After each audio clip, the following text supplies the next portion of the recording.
اور پاکستان کو اللہ تعالیٰ نے آپ کی شکل میں ایک نعمت سے نوازا ہے کہ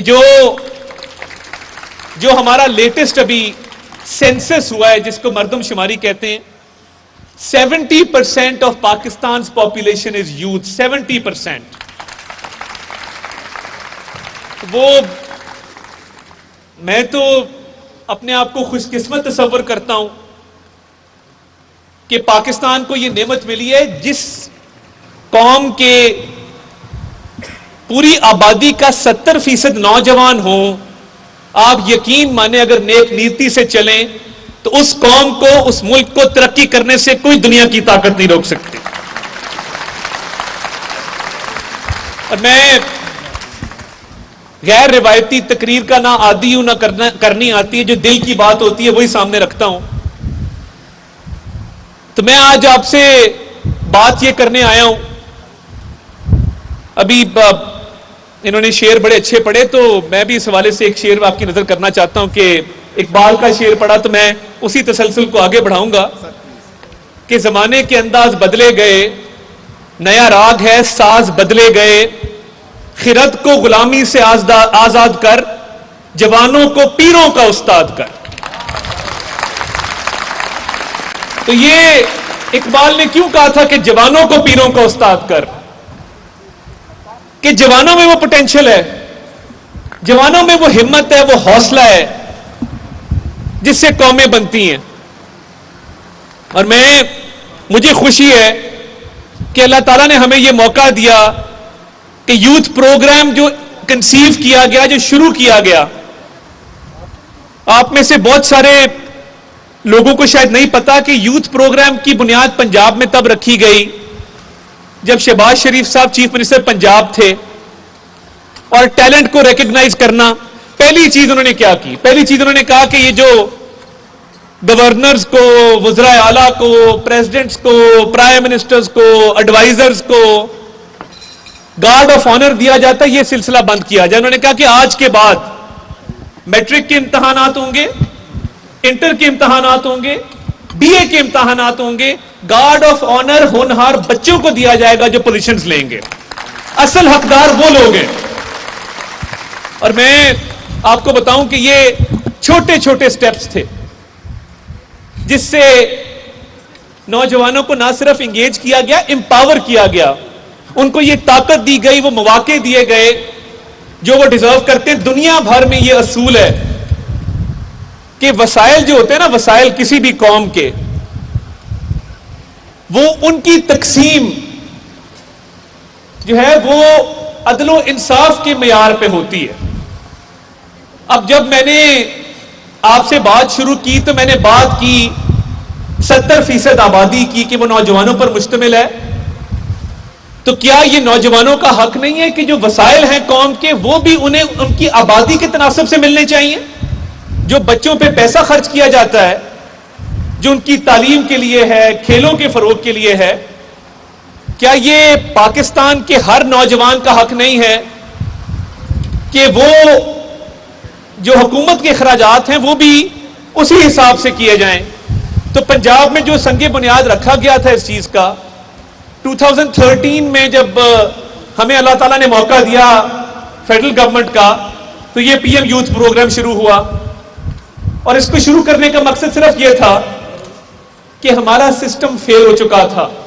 ایگزسٹنگ ڈپارٹمنٹس، ایگزسٹنگ سٹرکچرز، وہ نوجوانوں کو وہ سہولیات، وہ مواقع فراہم نہیں کر سکے جس کے نوجوان حقدار تھے. اس پروگرام کو آج شروع کیا گیا 2013 میں، اور آج 10 سال بعد 2023 میں آپ یہاں پہ کھڑے ہیں. یہ اس پروگرام کا، اس کی کامیابی کا منہ بولتا ثبوت ہے. آپ سامنے کھڑے ہیں.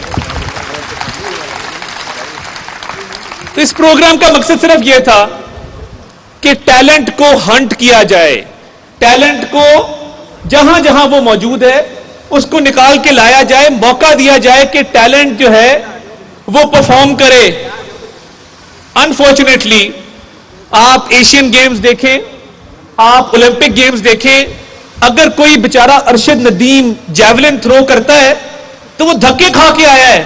اس کو حکومت نے کوئی سہولت نہیں دی کہ تمہیں ہم ٹریننگ سینٹر بنا کے دیتے ہیں، ہم تمہیں سہولیات فراہم کرتے ہیں، وہ اپنے زور بازو پہ آیا ہے اور وہ پاکستان کا نام روشن کرتا ہے، جیولن تھرو کرتا ہے، ریکارڈ قائم کرتا ہے.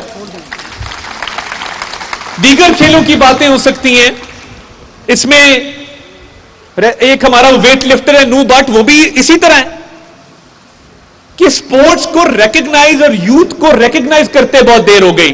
ہم نے پھر بھی کاوش کی، بیکاز میں کسی پولیٹیکل کنٹروورسی میں نہیں ڈلنا چاہتا، نہ میں پولیٹیکل بات آپ سے کرنا چاہتا ہوں، مگر یہ ضرور کہوں گا کہ یہ فرق ضرور جانے کہ باتیں کنہوں نے کی ہیں اور کام کنہوں نے کیے، کیونکہ باتیں کرنا آسان ہے، کام کرنا بہت مشکل ہے.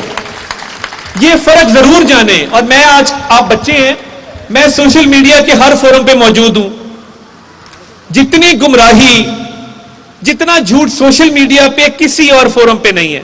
سچ کو جھوٹ، جھوٹ کو سچ بنا کے پیش کر دو اور اس کو منون مان لیا جاتا ہے. یہ بات میں صرف اس لیے کر رہا ہوں کہ کاش تمام لوگوں نے یوتھ کو لیپ ٹاپس دیے ہوتے، تمام لوگوں نے سپورٹس کی اپرچونٹیز دی ہوتی، تو یہ قوم کہاں سے کہاں پہنچ گئی ہوتی. کچھ اعلانات ہیں جو میں اس حوالے سے کرنا چاہتا ہوں. یہ میں نے ارشد ندیم کا ایگزامپل دیا یا نو بٹ کا ایگزامپل آپ کو اس لیے دیا کہ غلطی ہماری بھی ہے. ہمیں بھی بہت موقع ملے، بٹ ہم نے بہت لیٹ کیا. ہم نے 2013 میں آ کے یوتھ کو پراپرلی ریکگنائز کیا، اور ریکگنائز کرنے کے ساتھ ساتھ یہ جو یوتھ پروگرام ہے اس کا آغاز کیا. اور جب یہ یوتھ پروگرام شروع ہوا تو بڑی مشکلات تھی، بٹ اللہ تعالیٰ کا شکر ہے کہ یہ پروگرام گرو کیا، مزید آگے بڑھا، اور پرائم منسٹر نے اب انہوں نے اس چیز کو ریکگنائز کیا اور انہوں نے اعلان کیا کہ ہم پاکستان کی پہلی سپورٹس یونیورسٹی بنانے جا رہے ہیں. اور اس دفعہ کیونکہ جو آپ کی فارمل ایجوکیشن ہے اس میں تو بہت سارے مواقع ہوتے ہیں، مگر سپورٹس کو بطور ایجوکیشن، بطور ایک ڈسپلن کے ریکگنائز ہونا چاہیے کہ سپورٹس کی یونیورسٹی، اس سے کیا ہوگا؟ اس سے کوچز کو موقع ملے گا کہ ایک عزت دار امپلائمنٹ ہوگی، یوتھ کو موقع ملے گا کہ وہ ایک اچھی انوائرمنٹ میں وہ ٹیلنٹ حاصل کر سکیں گے جو شاید ابھی میسر نہیں ہے. اور سپورٹس یونیورسٹی جو بن رہی ہے وہ اسی کمپلیکس کے اندر بنانے کا جو ہے وہ فیصلہ کیا گیا ہے، اور اس دفعہ باقاعدہ اس کی فنڈنگ رکھی گئی ہے. اسی طرح جو بچے پڑھائی اچھی کرتے ہیں تو ان کو انڈاؤمنٹ فنڈ قائم کیا گیا تھا اسکالرشپس کے لیے، مگر سپورٹس کے لیے کوئی اسکالرشپ نہیں ہے. تو اس دفعہ پہلی دفعہ پاکستان سپورٹس انڈاؤمنٹ فنڈ کے نام سے سپورٹس کی اسکالرشپس کے لیے بھی پروویژن رکھی گئی ہے. تو یہ چند وہ سٹیپس ہیں جو میں آپ کے سامنے اس لیے رکھ رہا ہوں کہ یہ کوئی احسان نہیں ہے. گورنمنٹ ٹیکسز کلیکٹ کرتی ہے، گورنمنٹ بجٹ بناتی ہے، تو جب خرچنے کی باری آتی ہے تو پھر نوجوانوں پہ وہ پیسہ کیوں نہیں خرچ ہوتا؟ گلگت بلتستان پہ، آزاد جموں کشمیر پہ، اسلام آباد کے، بلوچستان، سندھ، خیبر پختونخوا، پنجاب، یہ کیوں نہیں خرچ ہوتا؟ تو یہ اب جو میں نے شعر پڑھا تھا نا کہ خرد کو غلامی سے آزاد کر، یہ ذہنی غلامی سے ہمیں آزاد ہونا پڑے گا. ہمیں اور کسی غلامی سے خطرہ نہیں، کسی غلامی کا ڈر نہیں. یہ ذہنی غلامی ہے جو آپ کے پاؤں کی زنجیر بنتی ہے. تو اس لیے میں بڑی کھلی باتیں کرنے کا عادی ہوں. آپ کے سامنے جو میں نے اپنی گزارشات رکھی ہیں، آج انشاءاللہ والی بال کا اختتام ہے اور گرلز کے فٹ بال کا آغاز ہے. تو آئی wish you all the best. جنہوں نے پارٹیسپیٹ کیا ان کو بھی مبارکباد، جو والی بال میں فائنل تک پہنچے ان کو بھی مبارکباد، بیکاز سپورٹس میں ہر ایفرٹ کاؤنٹ کرتی ہے. دیر آر نو ونرز اور لوزرز. ہر بندے کی آخری دم تک جو ایفرٹ ہوتی ہے، کئی مہینوں کی ٹریننگ، کئی میچز، تو آپ سب کو میں مبارکباد بھی پیش کرنا چاہتا ہوں. اور یہ چند جو اعلانات کیے ان کا مقصد یہ ہے کہ یوتھ کے لیے پہلے بھی کام کیا تھا، اللہ تعالیٰ نے دوبارہ موقع دیا، اب بھی کیا ہے، اور جب بھی اللہ تعالیٰ موقع دے گا، یوتھ ہماری پرائرٹی ہے، اور پریکٹیکل سٹیپس لے کے یوتھ کے لیے کام کر کے دکھائیں گے. میں آپ کو، آپ کے پیرنٹس کو بھی مبارکباد دینا چاہتا ہوں کہ جنہوں نے آپ کو سپورٹ کیا تو آپ یہاں تک پہنچے، اللہ تعالیٰ کی مہربانی سے. آپ اپنے پیرنٹس کے لیے تالیاں بجائیں.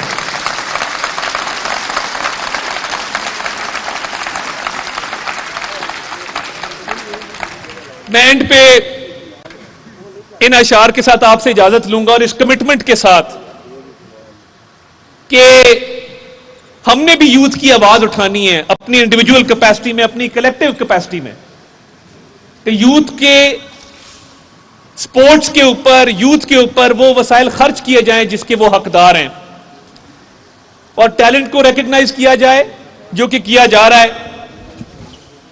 تو انشاءاللہ اسکائی از دا لمٹ.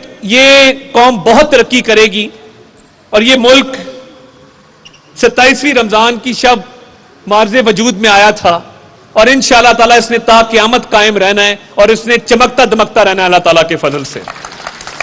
تو میں اینڈ پہ صرف یہ اشعار پڑھ کے آپ سے اجازت چاہوں گا کہ خوشبوؤں کا ایک نگر آباد ہونا چاہیے، اس نظام زر کو برباد ہونا چاہیے، اور خواہشوں کو خوبصورت شکل دینے کے لیے خواہشوں کی قید سے آزاد ہونا چاہیے. اور اینڈ پہ جو میں نے وسائل کی تقسیم کی بات کی، یوتھ کے رائٹس کی بات کی، ظلم بچے جن رہا ہے کوچہ و بازار میں، عدل کو بھی صاحب اولاد ہونا چاہیے. پاکستان، آواز نہیں آئی، پاکستان. بہت